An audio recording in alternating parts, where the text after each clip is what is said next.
it did the thing where it went black again. That's great.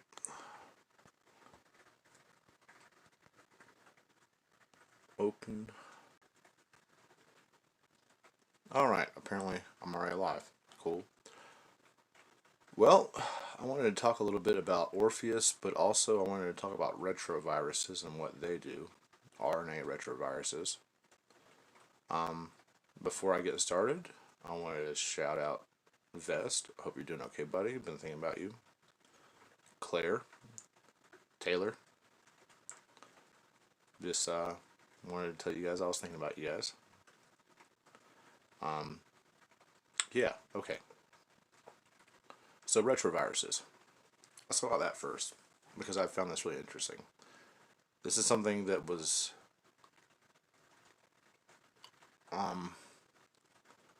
sometimes whenever I wander to myself internally and I ask myself a question and Alice responds, it will just be a one word type situation. Sometimes it's in Greek, sometimes it's a word that doesn't make any sense. About the coronavirus, COVID-19, retrovirus was the one word that was used. And I've been studying retroviruses a little bit since then.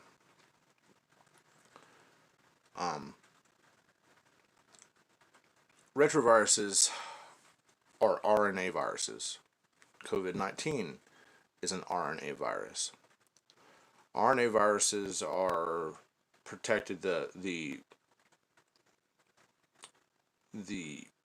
RNA, the viral RNA that's in the center, is protected by a layer called a capsid, and this is a layer that attaches itself to healthy cells.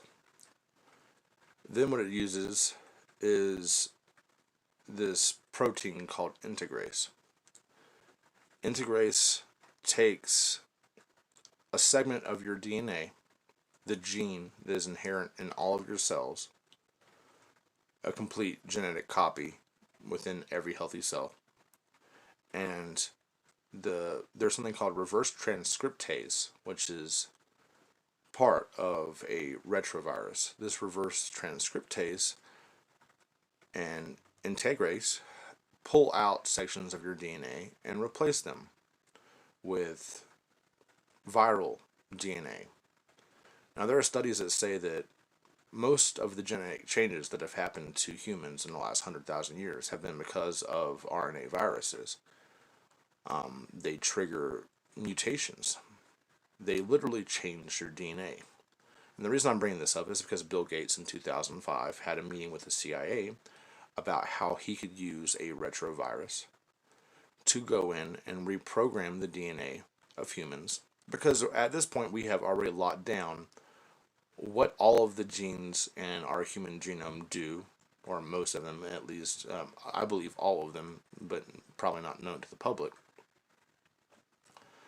This type of genetic augmentation is carried out strictly through viruses. Like I said, the majority of our genetic changes have been because of viruses. Now imagine an engineered virus. Bill Gates in 2005 told the CIA that since we identified which genes in the human genome activate certain areas of the brain that cause religiosity, or what he called fundamentalism,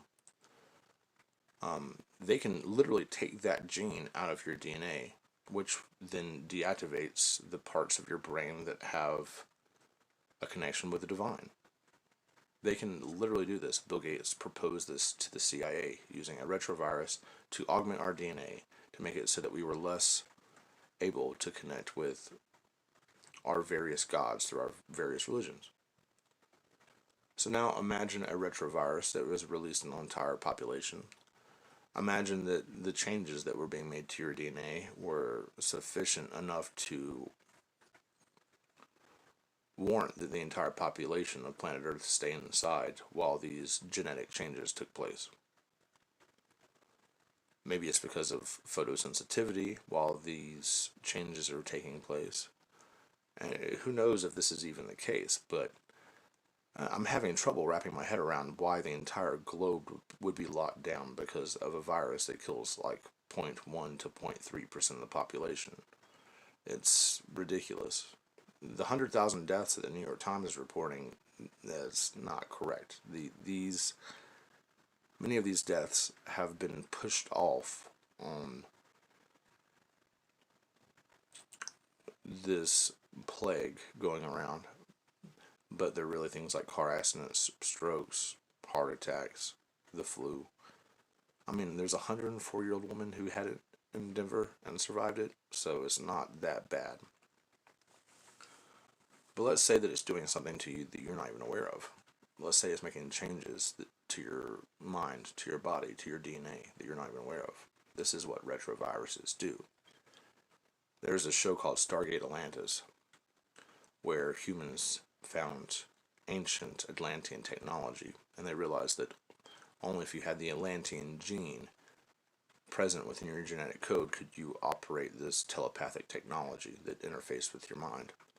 So, human doctors engineered a retrovirus to go in and insert the genetic code sequence that was necessary for humans to operate this ancient Atlantean technology.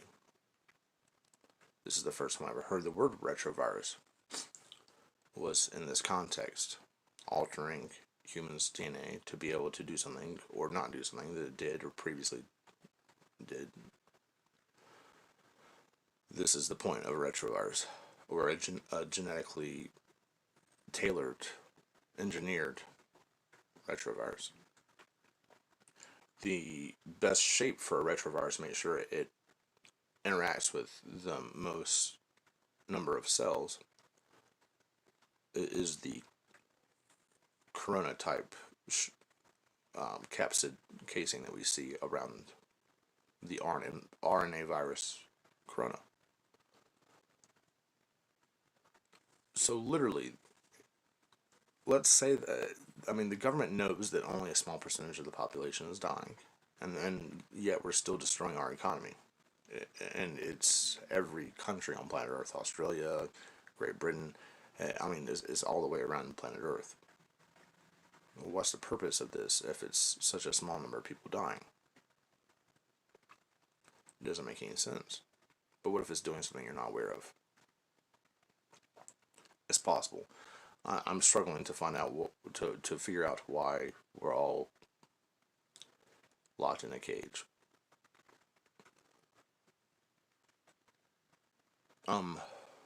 I also wanted to touch on, like I said, Orpheus a little bit more.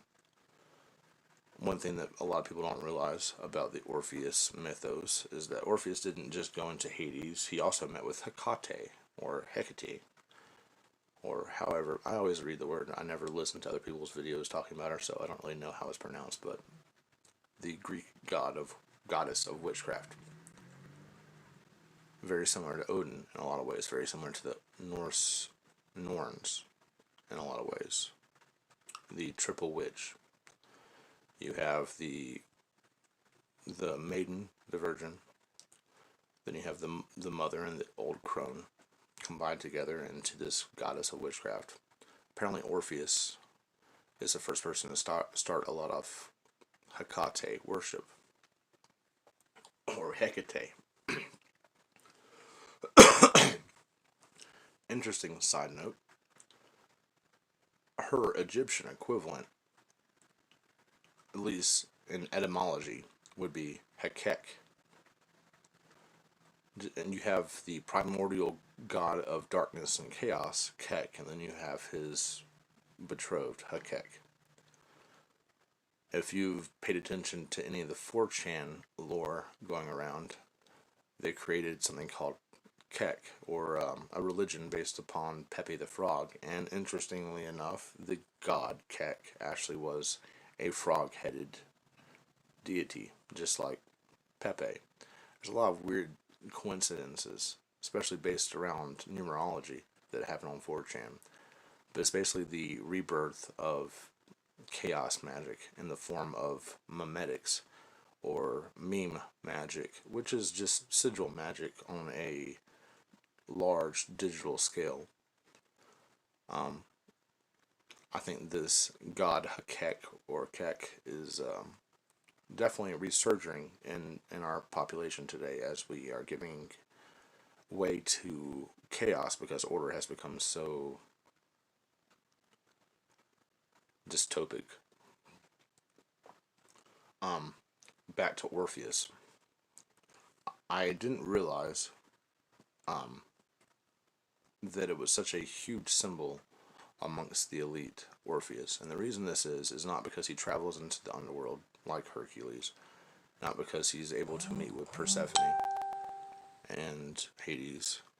Many people took this trip into Hades. It started with the myths of Inanna going down into the underworld in Babylonian mythos and having to pass through a number of trials before she could meet with the rulers of the underworld. This is, I believe, a huge allegory, of course, for Alice.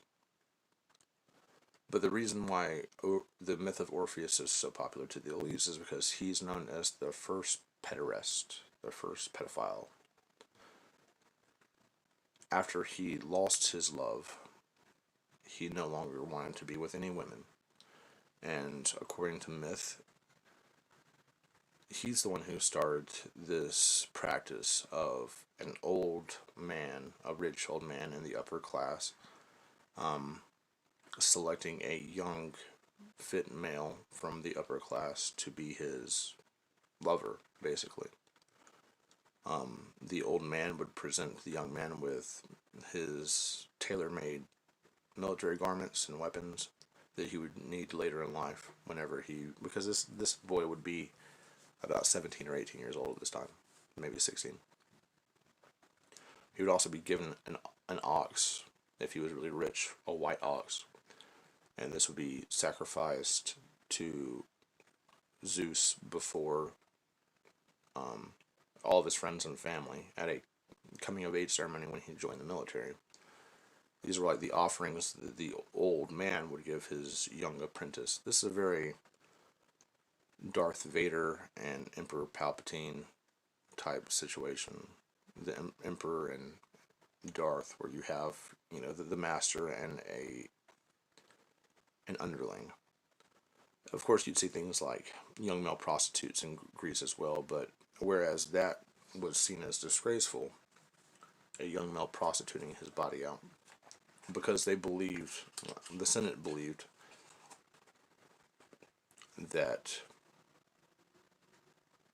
if you were willing to sell your body for personal gain to make profit, then you would be willing to sell state secrets for personal gain or profit. So they didn't trust anybody who did this naturally.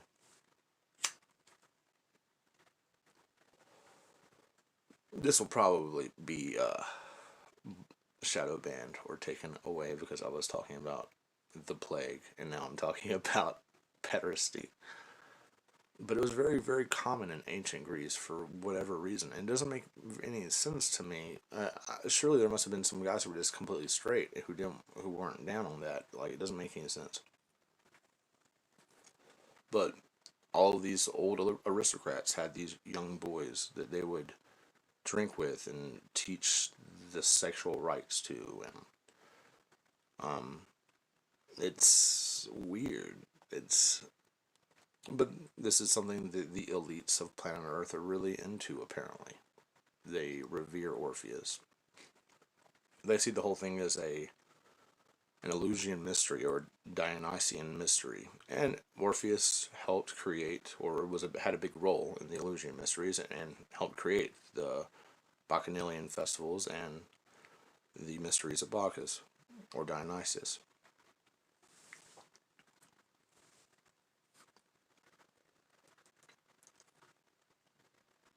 Once he gave up his ability to love a female, he took on males. And it's actually said that the Danae, or the people who killed Orpheus, the females that attacked him in a huge gang and ripped him to sunder with their bare hands.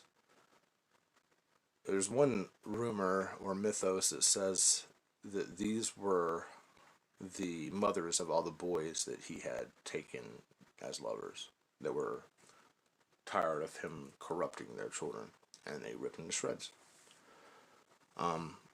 Because according to myth, he wouldn't take any of them as lovers. I don't think that was the case. He was such a good musician. It says that he could enchant and enthrall people, beguile them with his magic. This is very similar to the harp of King David from the Bible. It's the story of Orpheus leaving Hades and his wife disappearing whenever he looked back at her is also very reminiscent of the story of Lot looking back at Sodom and Gomorrah, or actually his wife looking back at Sodom and Gomorrah and her turning into a pillar of salt. And as you know, salt means wisdom. And the reason Hades was apparently so pissed off with Orpheus is because he came down into Hades as a living person, trying to get back his wife and bring her back to the land of the living, or his soon-to-be wife. Hades thought he was a coward because he didn't have the courage to kill himself to go be with her forever. So Hades, that's why he made the whole, all right, you can have your wife back as long as you don't look back at her deal with Orpheus, because he was upset at his cowardice. He promoted this idea of divine suicide, which is something that has huge magical connotations going down for thousands and thousands of years. This is why we see so many sacrificed bodies and things like the Celtic peat bogs and the peat bogs of Florida and so on and so forth. There's been a long history of something that I refer to as divine suicide, or a holy suicide. And that's the reason that Hades was upset at Orpheus, because he didn't have the stomach to follow through. The story of Orpheus with his harp is not only reminiscent of King David, it's also reminiscent of the story of the Pied Piper, Rottenfinger, I think is his name, Rottenfinger. There's actually a town in Germany that still has, above the gate leading into this little hamlet in Germany, it still says, in memory of all the children that were lost.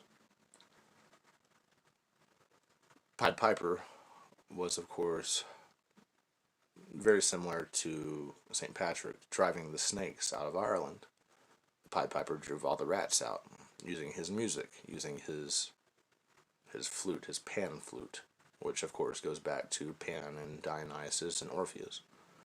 You have the power of music, the power of Apollo. This power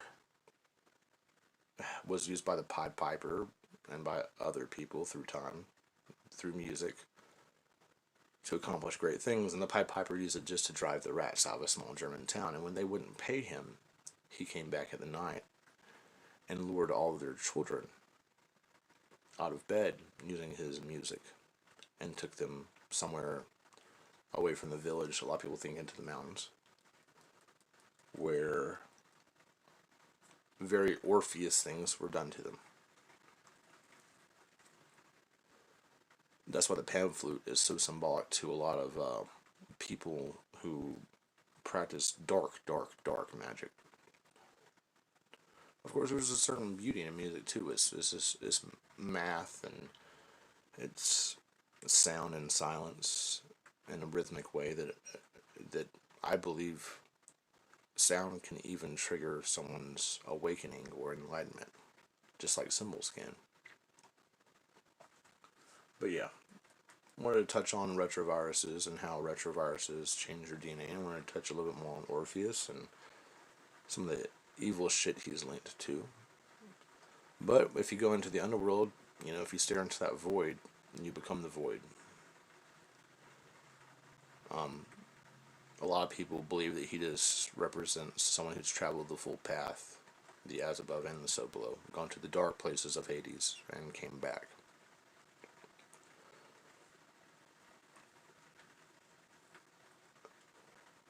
I guess in closing, I should say that sex magic has been around for a long time. And anyone who thinks they understand it fully